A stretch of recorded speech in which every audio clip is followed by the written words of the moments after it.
Hey, FCBC, it's Pass the Mic, and it is TNT, Tuesday Night Takeover with The Journey.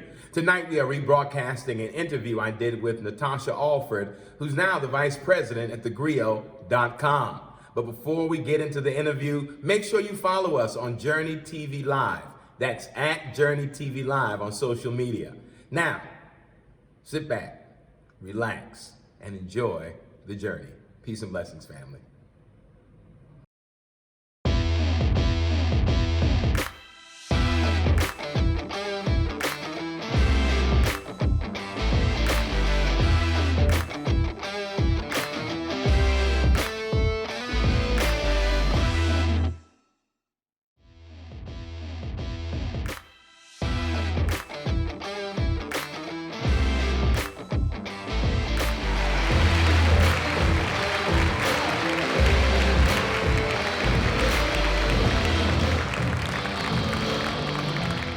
All right.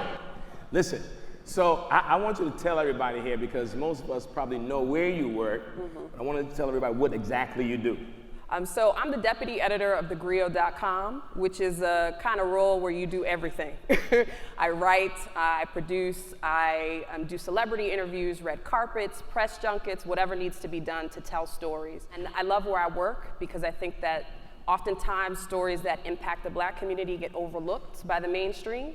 And I love that in our house, you know, we tell our own stories, and it's people that look like us and that understand the story. So, What have been some of the most interesting interviews you've had? oh my goodness, Auntie Maxine. How many of you know Auntie Maxine? Congresswoman Maxine Waters. She's very fierce. She does not play around, and she was in Washington, D.C. Talking about, you know, obviously her views on the president, but also engaging millennials and seeing a new generation step up rather than sort of expecting the old guard to do everything. And so I got a chance to sit with her one-on-one, and it was just so inspirational. And she went into politics at a time when women were not necessarily encouraged to go into politics. Yeah. You know, they sort of ignored you or spoke over you, and she talked about just being tough and sticking it out. And yeah, she's an inspiration for all of us. Yeah. How did you get to the grill? How did you get to be doing this? Oh my goodness. So it was a journey. I moved a lot. Shout out to all the friends that let me sleep on their couch. You need that. You need friends who have a couch available. Definitely. Yeah. Definitely. I grew up in Syracuse, New York, went to public schools, inner city public schools, and I never really knew what was possible, but Harvard sounded good, so I just said it because it sounded good. And then I think that manifested. You know, teachers heard it, guidance counselors heard it, and the whole community sort of came behind me and made sure that I got there, even when people said it wasn't possible. Wow. But I want people to hear that when it sounded good, and so you just spoke it, you kept speaking it. Yeah. You know, I come from a working class family. My father never went to college. My mother was the first in her family to go. But they told me that education was the one thing nobody could take from me, no matter what. And so I remember when I started to manifest it and say it, there were definitely people, even a teacher, well-meaning, who said, well, I don't know if you have Harvard SATs, you know? And it was, I think people mean well, they don't want to see you fail or be disappointed, but I just felt in my heart that's what I wanted to do. And so it manifested and it happened.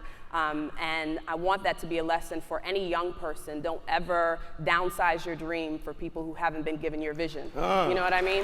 I like So I think the blessing and the curse of anything where people expect you to be successful is that sometimes you don't want to take risks. Right? You're scared. You go along a safe path because you want everybody to sort of admire you. And the first job I took out of school was at an investment firm. It was a lot of money. It sounded really good on paper, but I really was unhappy. Yeah. And I would go to work every day and I was feeling restless and sort of looking out. It was like I was looking at my life, but from the sidelines. I wasn't actually playing. And so I quit that job. I quit a six-figure job. I was 23 years old, and I actually moved to Harlem. Hold on. You had a six-figure job at 23 years old. Yeah, it's kind of unreal. But at the same time, I never asked myself what I was uniquely gifted and talented to do. What was my highest calling? Just because you are good at something doesn't mean that that is what you are called to do, right? I did the job for a year. I finally got the courage. I quit. I moved to Harlem. I lived right over there on Lenox, and I would sit up in the balcony. And I worked at a middle school. I made the copies. I ordered supplies. I crossed the kids across the street, and I was happy. You know, I went from having sort of a fancy title with a lot of money and no purpose to taking a $65,000 pay cut and feeling like I had a purpose every single day. Now, oftentimes, it is amazing what we actually pursue. And one of the most dangerous things I think that can happen is when we are in pursuit of money and sacrifice our joy, right? Yep. In pursuit of those things. And you left the six-figure job at 23, which is a very mature move, right? To walk away and go teach. Yeah. I actually wrote in my college application essay, I wanted to be a journalist, but there was no journalism major at my school. And so, I just went down different paths, sort of went along with what I thought was best. And people started to tell me, you're really good at presenting. You seem really comfortable in front of an audience, or you write well. And I started to put the pieces together, and I'm like, I could have a job where I do this every single day. Why don't I do what I'm actually gifted and talented to do, rather than trying to chase a title that sounds good to someone else? And I do think sometimes we want God to have this big revelation, the clouds open and the lightning comes down and he's like, this is what you are called to do. But the truth is that the seeds of your purpose are already within you. He has planted that already within you. Yeah. And so it's the thing that you love to do that you think nobody cares about. That could be your calling. It could also be a humble thing. It doesn't always have to be out front. You don't need 30,000 followers on Instagram to make a difference. Yeah. The whole journey, of the 20s and taking the six-figure job to now where I'm at the Griot was about finding my authentic voice and my true self, not what someone expected of me, not what I would be good at, what would be safe, but what I truly wanted to do. And so in the tough moments, I keep going because I know that God is with me. He called me to do this. You cannot live a life that other people want you to live, and you cannot live other people's dreams. It is amazing how people will try to impose their dreams on your life, right? And you have to know you enough to be able to fall back, even if it means taking the sacrifice, right? Absolutely. What are some of the challenges that you face as you made that shift from kind of living this life that was almost expected to moving into a place that was connected to your gifts and your talents? What are some of the challenges you face? My first TV reporting job, I worked at the CBS affiliate in Rochester, New York, and it was $30,000. And I was in my late 20s, so I had friends who were sort of advancing in their careers and settling down, and I was unable to make rent some months, and I had to call home. And I felt a lot of shame in that at first, but it was a sacrifice. I knew that it was a short-term sacrifice for this long-term vision. I remember going and I went on Craigslist and I got a DSLR camera, and I would stand in front of the camera and just write scripts and practice before I even had the job. But I didn't know what the job was just yet, but I was at home sort of trying to manifest the type of journalism job that I wanted to do. And so there are no's. Like in media, when you put yourself out there, you go places and people will reject you or they won't like you for whatever reason. And you just have to sort of build up that courage and build up that confidence in yourself to keep going until you get that yes.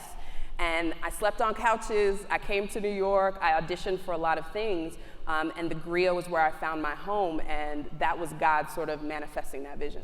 Yeah, I like what you said, because sometimes we have this idea of what we want to see with our lives and how we want maybe God to move in our lives, and we just sit.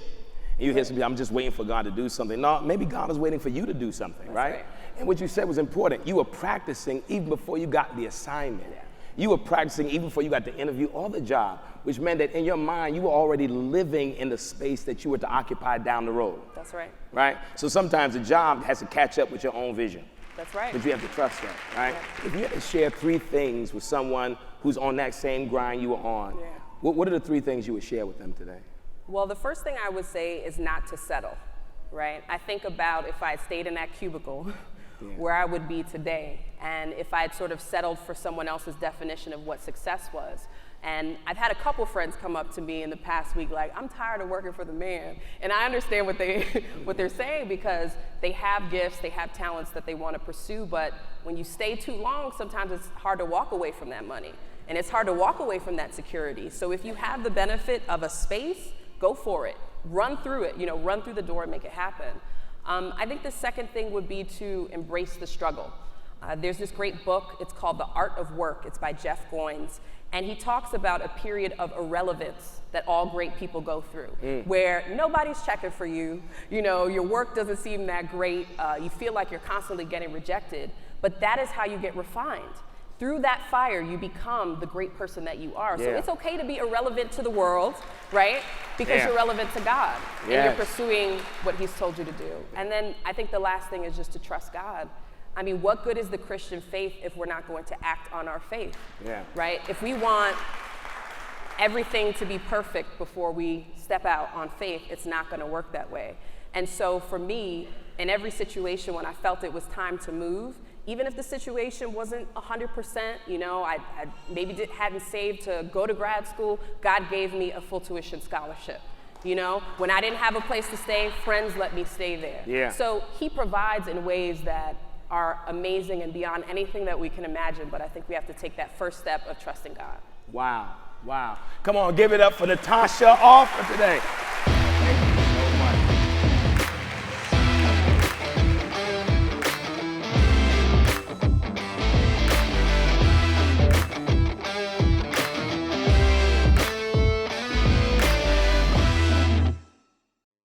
Hey, FCBC family, it's Pastor Mike. I hope you enjoyed that rebroadcast of our interview with the dynamic and amazing Natasha Alford. This is our check-in. This is our follow-up to those interviews. And Natasha, we are grateful for you joining us today. Pastor Mike, thank you so much for having me. You know, you are my pastor, my favorite ever, and FCBC is my home. Wherever I have gone in the country, I always tuned in. So it's really good to be here with you. That is awesome. And I appreciate you. You know, I was sharing with some people, you don't realize how long ago some of these interviews were. And that was in 2018. And it dawned on me in speaking to Ricky, who produces these episodes, the reason why I seem so long ago, because in 2018 is when I had a stroke. And so we stopped everything. And so, yeah, as I looked at the episode again, I was just amazed at how actually it wasn't that long ago, but grateful for you. And you know, a lot has happened on your journey since the last time we talked. I think you have a new title, new role now with the Griot. I do. Well, first, I'm glad that you're, you know, healthy and you're doing better. And you and I have shared in that journey of being chronic health warriors is what I call us, because we are battling every day. And so, yeah, on the work and the personal front and the health front, it's been quite a journey. I was blessed to get a promotion at the end of last year. I'm now vice president of digital content at the Griot. So very excited. You know, when you interviewed me, I was the deputy editor. I had been there for a few years, but now I'm actually overseeing the vision for the brand and working under the chief content officer, who's a dear friend. So what a time to be alive, and what a time to be telling our stories, because we said in our conversation, the mainstream often overlooks the stories of Black communities, and now people cannot look away. Yeah, absolutely. I'm gonna come back to that statement in a minute. But how have you fared, I mean, in this pandemic? I mean, it has hit so many people differently. And as you said earlier, I think those of us who suffer from chronic illness, and not just the illness, but medications, right, that leave us vulnerable to viruses. How have you been faring during this time? So, you know, this time has been one of a lot of change and transition. Obviously, anxiety, fear, you know, just like any person might experience when you're facing the unknown, but really a testing of faith too. And also one of peace, I have to say. I was on what felt like almost like a treadmill, where, you know, if you look to the left or you look to the right, you might fall off because you're going at just like this crazy speed. And so the world slowing down gave me space to actually think about what was important and to prioritize some things. You know, we talked about the health issue. I'm a lupus warrior. And so with lupus, I had taken some medications that eventually created other problems for me. And so I ended up having to get surgery to address some of those issues. And I was putting off that surgery for over a year. I remember I called you when I was diagnosed because I was Yeah. like, I cannot believe this is happening to me. I feel like I'm at, right at a breakthrough in my media career. Why is this happening? But everything happens for a reason. And so quarantine actually gave me the space to get the surgery done, to recover, and to still be able to work because we're all working from home. So that's just what I mean by, even though it was trying to find the blessing in the change and the stillness and being forced to live life in a different way. So that has been one thing. On the work front, the work at the Griot just hasn't stopped because Black people right now, we're facing a global pandemic. We're facing the economic devastation from that pandemic. And then we're dealing with, the American pastime of racism, which has never gone away. And so for us, we're telling stories 24/7 about how our community is being affected on every front.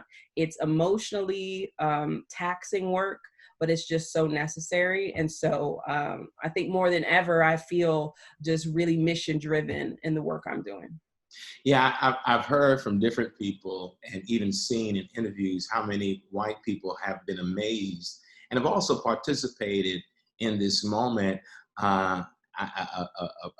An acquaintance of my wife, I shall say, who's a white woman, basically reached out to her to ask to get more understanding what can be done because she didn't know it was this bad. And I was blown away. But what I realized that for such a large segment of our population, especially our white population who don't engage African-American life and reality, they, in this season of pandemic, were forced to face some things because I've shared in numerous platforms that we no longer have the cultural distractions that keep us away, music, concerts, entertainment, sports. And so people have been forced in this pandemic to really pay attention to what's going on in our country and in our culture. And in the midst of that, seeing the events surrounding George Floyd, Breonna Taylor, and so many others has forced so many people to see this.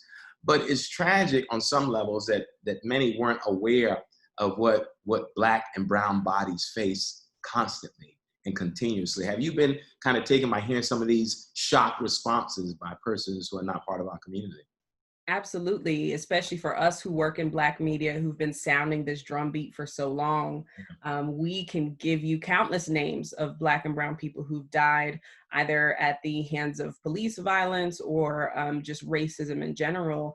And so it's almost like we've been living in two Americas. But I think, as you said, this pandemic has shaken up the status quo.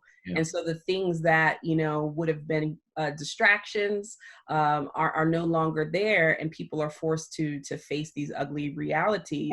And yeah, I just think that also there's this sense of the safety nets that maybe people thought would protect them didn't even protect them, and so they too are questioning, what type of country am I living in which medical workers can't even get PPE as they go to take care of the sick and the fallen, or even as we're thinking about going back to school and people having to make these choices of, people are thinking about sending children into school buildings when we haven't even gotten this coronavirus under control.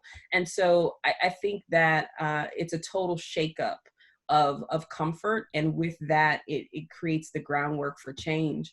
So yeah, we've seen a huge traffic boost and a lot of folks who are now coming to the Griot looking to get educated. And similar to your wife's acquaintance, the information's out there. Black people have already been doing the work, and so really folks just have to be committed to getting educated and engaging with the great work that has existed for a long time. Yeah, I think the pandemic, coupled with the episodes of racial injustice, the more current ones, and the protests have exposed in many ways that the American myth of being the shining city on a hill doesn't really, it's just that, it's a myth in so many ways, that beneath the current of the idea or the illusion of America, there is a lot of struggle and a lot of pain and a lot of grief and a lot of terror that goes on in our country. I read somewhere, and it wasn't at first when I read this comment, it was I smiled, but then it was very revealing. Someone said America during this time has been exposed as a third world country with a Gucci belt. Wow. My goodness. Whew. Right? Yeah. That we have the shiny things, but beneath all that, as you said, doctors and nurses can't get gowns and masks, and we are struggling still because of leadership to get this thing under control. And I think the idea of normalcy is gone in many ways. We have to reimagine America anew as we move forward, and hopefully, as I've shared with others, this interest, especially corporate interest, and I want to hear your take on this. You know, I feel like there's a lot of cheap activism taking place, you know, with corporations simply saying Black Lives Matter or we stand against racism, where some of the narrative is being co-opted by corporate money, because at the end of the day, they don't want to lose those dollars. And I read one writer in the Atlantic magazine say that they call what we see from some corporations in support of Black Lives Matter, you know, synthetic activism or corporate hobbyism. What is your take on that? Ouch. Wow. You said a mouthful right there.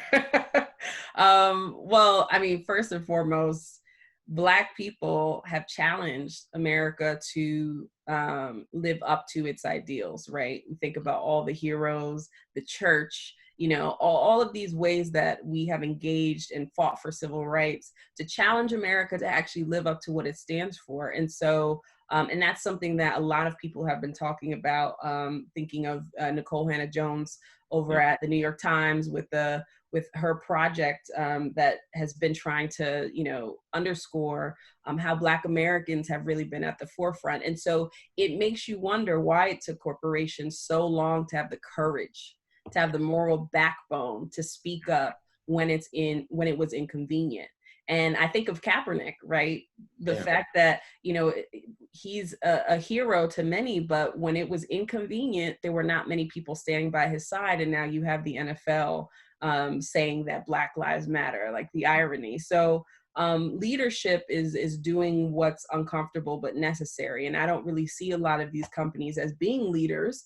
I think in many ways they're followers, and they are just trying to do what they can to be on the right side of history now that a light has exposed this great inequality. I think my answer to how we engage with these statements, because, you know, I'd rather we have statements than no statements, is just to interrogate and really explore the depth and hold people accountable for what it is they're doing or what they say they're going to do. So for these companies, how many of your board members are Black? How many of your board members are people of color, women? You know, when we talk about diversity, show me those who have a seat at the table and actual power at that table, who are not just there for a diversity photo op.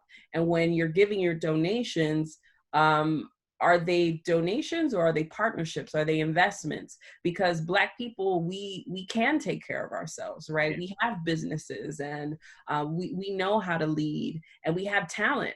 So are you investing in that talent in a way that is sustainable, or is this a one-time gift that you just want to be able to say that you did? I think as we cover these stories, making sure that we're showing the fullness of what the commitment is makes a huge difference. And for those of us who, you know, we speak with every dollar that we spend, when you are buying, holding these companies accountable to doing more than lip service.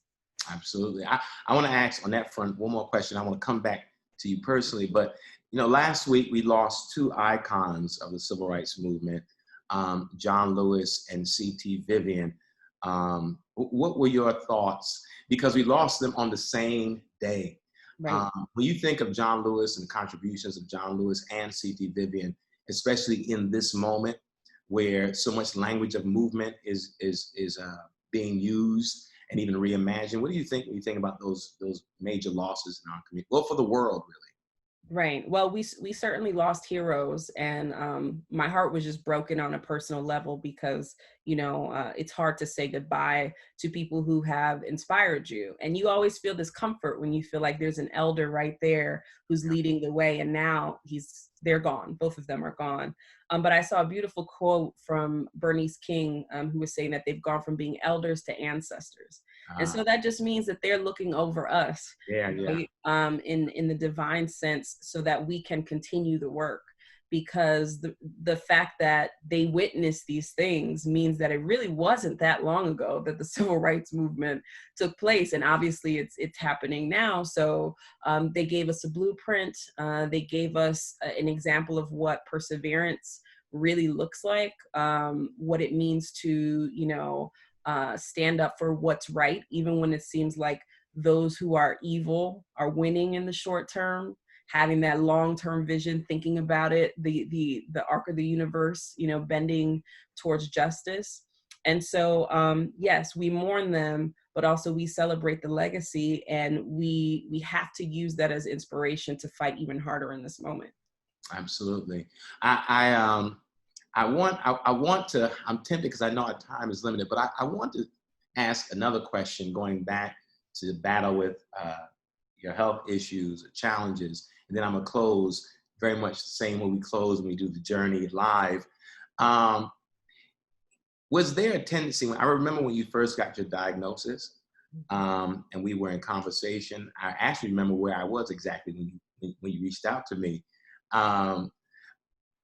Was there an initial temptation? I often ask this of people who have chronic conditions to try to overcompensate and act as if you were fighting against the thing that was attacking your body. Was there that temptation? Because I know it was heavy for me for years. Oh, it really took yeah. therapy for me to get past it. Yeah.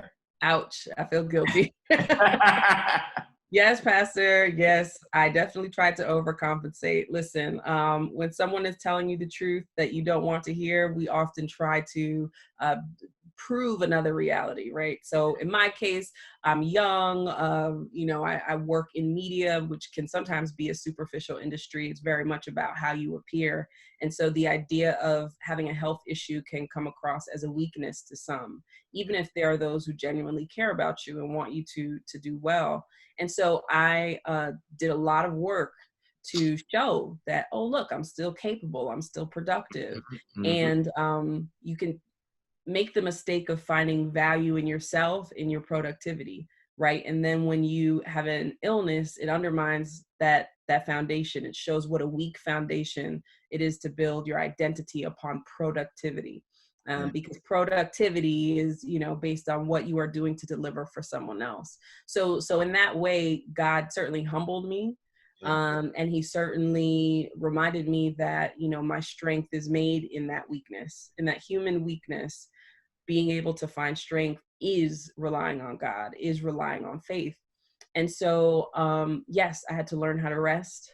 I had to learn to, take the days when I needed them, to prioritize going to the doctor. And like I said, during quarantine, finally getting this surgery done, something I had avoided. And then once I got through it, I was like, wow, I actually feel a lot better.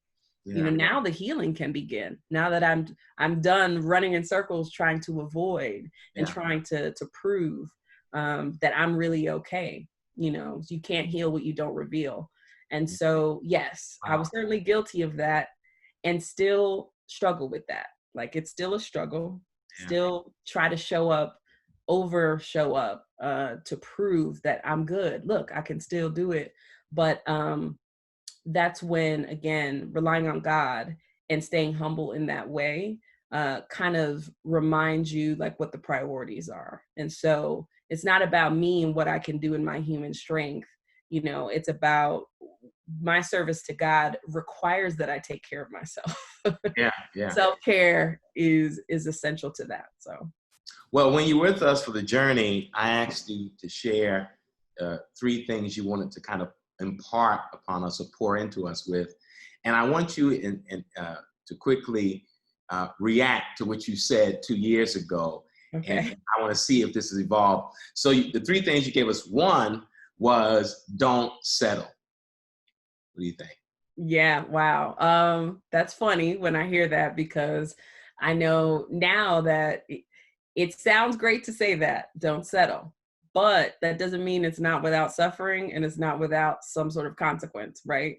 And so sometimes being that only person to hold the line or to hold a certain standard, it will cost you. So that was the caveat that I probably should have added when I said that back then. But if you hold on tight and you stay steadfast, both to your morals, your standards, and what is right, and you don't settle, you will actually get what you deserve, which is that better thing. So I stand by that.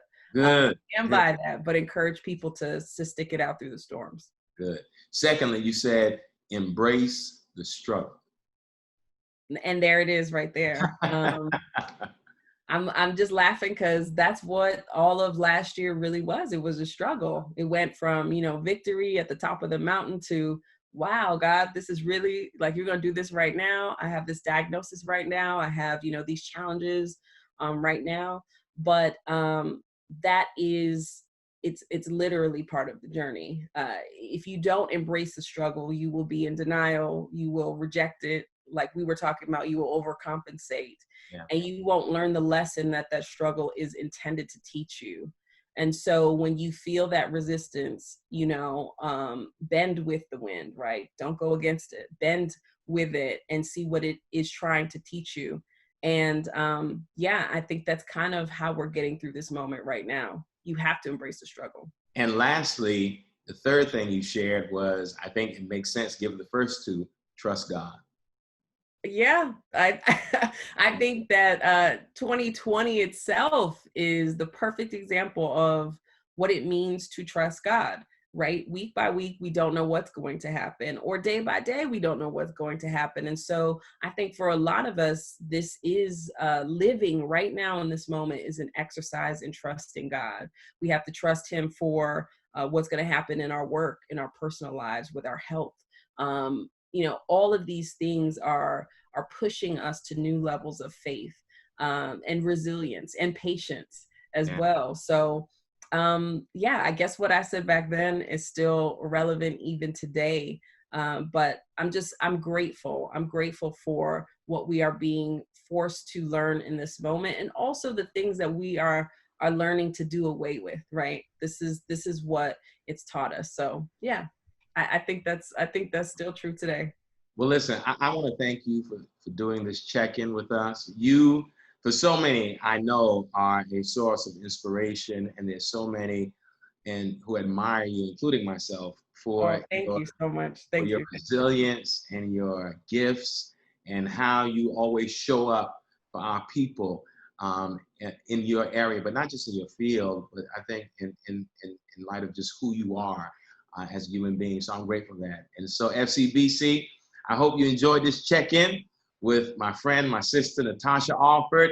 And until next time, next week, tune in for the TNT, the Tuesday Night Takeover. We'll have as a rebroadcast guest, Marcus Samuelson, and then we'll do the check-in with him. Until next time, peace and blessings.